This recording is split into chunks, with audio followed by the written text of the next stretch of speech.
नमस्कार विद्यार्थी मित्रांनो, तुम्हा सर्वांचं मिस्टर प्रोफेसर या यूट्यूब चॅनलवर स्वागत करतो. जे विद्यार्थी महाराष्ट्र सीईटीची तयारी करताय आणि जे विद्यार्थी 2026मध्ये आता महाराष्ट्र सीईटीच्या एक्झामसाठी रजिस्ट्रेशन करणार आहे, अशा विद्यार्थ्यांसाठी महत्त्वाचा अपडेट आहे. बघा, म्हणजे अपार आय डी इतका कंपल्सरी की समजा तुम्ही जर अपार आय डी जर क्रिएट नाही केला तर तुम्हाला सीईटी रजिस्ट्रेशनचा फॉर्म भरता येणार नाही. ठीक आहे, ही मॅन्डेटरी गोष्ट आहे. त्याच्यामुळे अपार आय डीला तुम्हाला सिरियसली घ्यायचं आहे. आणि अपार आय डी ज्यांनी समजा क्रिएट केली नसेल, क्रिएट कशी करायची, किंवा तुम्ही ज्या कॉलेजमध्ये आहे तिथं चर्चा करायची तुमच्या शिक्षक लोकांसोबत. समजा जर तुमच्याच कॉलेजनं समजा जर अपार आय डी क्रिएट केले असेल तर काही हरकत नाही, परंतु अपार आय डी क्रिएट करण्यासाठी तुम्हाला स्वतः तुमचं डिजिलॉकरचं अकाउंट पाहिजे.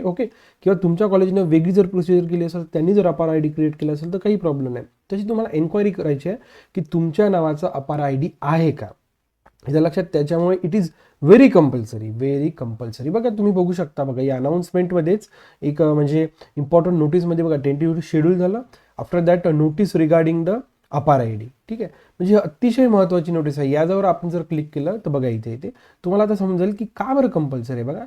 बघा ही नोटीस बघा 22 तारखेला निघली होती, 22 डिसेंबरला. म्हणजे नोटीसला निघून फार काही दिवस नाही झालेले. 8-10 दिवस झालेले आहे. बघा, notice for the Aadhaar authentication APAAR I D generation. बघा, instruction for the CET registrations. The state common interested cell Maharashtra conducts various CET examination every year for the admission to the professional courses in a state. The online application forms for the CETs for the academic year 2026 will be made available on the official website soon. On the state CET cell. बघा, बोल्डमध्ये केलेला आहे आता.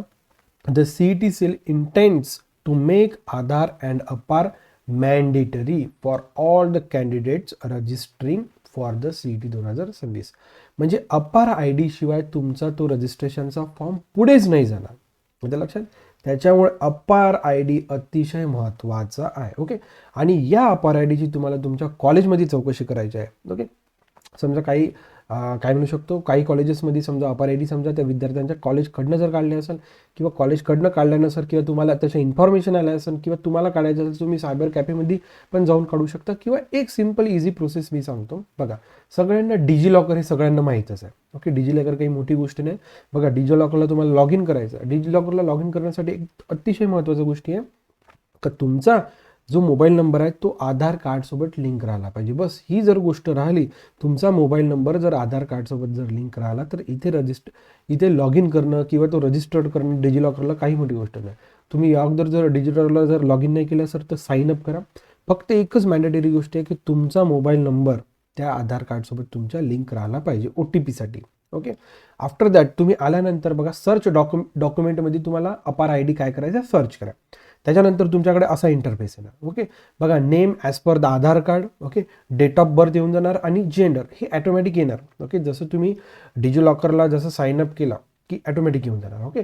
आता एक महत्त्वाची गोष्ट आपल्याला समजून घ्यायचा की अपार आय डी आहे काय. बघा, अकॅडमिक बँक ऑफ क्रेडिट्स, अपार आय डीला म्हणतात academic bank of credits, has been established on the lines of National Academic Depository. In sense, NAD is the backbone of ABC where the students' academic data are held. म्हणजे अपार I D म्हणजे अशी I D ज्यामध्ये तुमचा academic जो data काय आहे तो राहणार आहे. म्हणजे जसं की एखाद्या विद्यार्थ्याचं 10वी झालं, त्यानंतर त्याने 12वी केलं, त्याच्यानंतर त्यांनी UG केलं, त्याच्यानंतर त्यांनी PG केलं. या सगळ्या गोष्टी म्हणजे त्या आय डीला काय राहणार, कनेक्ट राहणार. म्हणजे एखाद्या विद्यार्थ्याची समजा अपार आय डी आपल्याला माहीत राहिला तर तो विद्यार्थी कुठे शिकला, काय शिकला, त्याचं सगळं आपल्याला कळणार आहे. याच्यासाठी हे महत्त्वाचं आहे. बघा, आपण खाली स्क्रोल डाऊन केल्यानंतर 2-3 गोष्ट महत्त्वाच्या. बघा, आयडेंटिटी व्हॅल्यू, आयडेंटिटी टाईप. आता इथे तुम्हाला आयडेंटिटी सिलेक्ट करायचं आहे, तुम्हाला रोल नंबर सिलेक्ट करायचा आहे. म्हणजे समजा जर तुम्ही 12वीत असणार आहे तर रोल नंबर सिलेक्ट करायचा. तुमच्याकडे रजिस्ट्रेशन नंबर नाही राहत, तुमच्याकडे एनरोलमेंट नंबर नाही राहत. आता जो विद्यार्थी ग्रॅज्युएशनला गेला, समजा इंजिनिअरिंगमध्ये एखादा विद्यार्थी फर्स्ट इयरला आहे, तो ड्रॉपआउट करून त्याला पुन्हा महाराष्ट्र CET वगैरे द्यायचा आहे. अशा विद्यार्थ्यांनी काय करायचं, रजिस्ट्रेशन नंबर सिलेक्ट करायचा. अदरवाईज त्या पर्टिक्युलर युनिव्हर्सिटीचा एनरोलमेंट नंबर. समजा तुम्हाला काहीच नाही कळलं तर तुम्ही नन पण इथं क्लिक करू शकता आणि तो नंबर टाकायचा. ओके. आणि त्याच्यानंतर तुम्ही कोणत्या कॉलेजला काय आहे या सगळ्या गोष्टी इथं सिलेक्ट करायच्या. इथं लक्षात board of secondary education Telangana state. Okay. असंच आपलं महाराष्ट्र स्टेटचं राहणार. तुम्ही किंवा एखादा विद्यार्थी समजा इंजिनिअरिंग फर्स्ट इयरला असेल, तो ड्रॉप घेऊन समजा पुन्हा फॉर्म भरणार असेल, तर मग त्याला इथं असं कॉलेज शोधायचं आहे, त्याची पर्टिक्युलर युनिव्हर्सिटी शोधायची आहे. याचं लक्षात या सगळ्या गोष्टी करायच्या आणि गेट डॉक्युमेंट केलं की तुमचा तो जो काही अपार आय डी आहे तो क्रिएट होणार आहे. ठीक आहे. बघा ही अपार आय डीची एक महत्त्वाचा म्हणजे विषय, आपण महत्त्वाच्या विषयावर आपण बोललो अपार आय डीबद्दल, इतकी मॅन्डेटरी आहे. याच्या लक्षात तुम्हाला इथं लक्षात आलंच असेल. बघा इथेही बघा, all prospective candidates applying for the CETs are advised to generate their APAR as it will be required for the registration purpose. Okay. म्हणजे तुमच्या CETच्याच रजिस्ट्रेशनसाठी नाही तर आता यापुढे जे काही रजिस्ट्रेशन होणार आहे, समजा तुम्ही इंजिनिअरिंगला गेल्यानंतर म्हणा किंवा जे विद्यार्थी ऑलरेडी आहे, तर या सगळ्यांना अपार आय डी मॅन्डेटरी झालेलं आहे.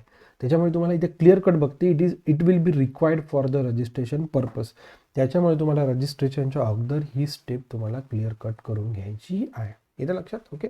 बस या व्हिडिओच्या अंतर्गत मला हीच म्हणजे सांगायचं होतं की अपार आय डीचं सिरियसनेस मला तुम्हाला सांगायचं होतं की अपार आय डी किती सिरियस आहे. येतं लक्षात. म्हणजे क्रिएट करणं अतिशय महत्त्वाचं आहे. ठीक आहे. तुम्हाला जर आपला व्हिडिओ आवडला असेल तर नक्कीच मिस्टर प्रोफेसर या यूट्यूब चॅनलला लाईक करा, शेअर करा, सबस्क्राईब करा. Okay. So thank you for watching. See in the next video.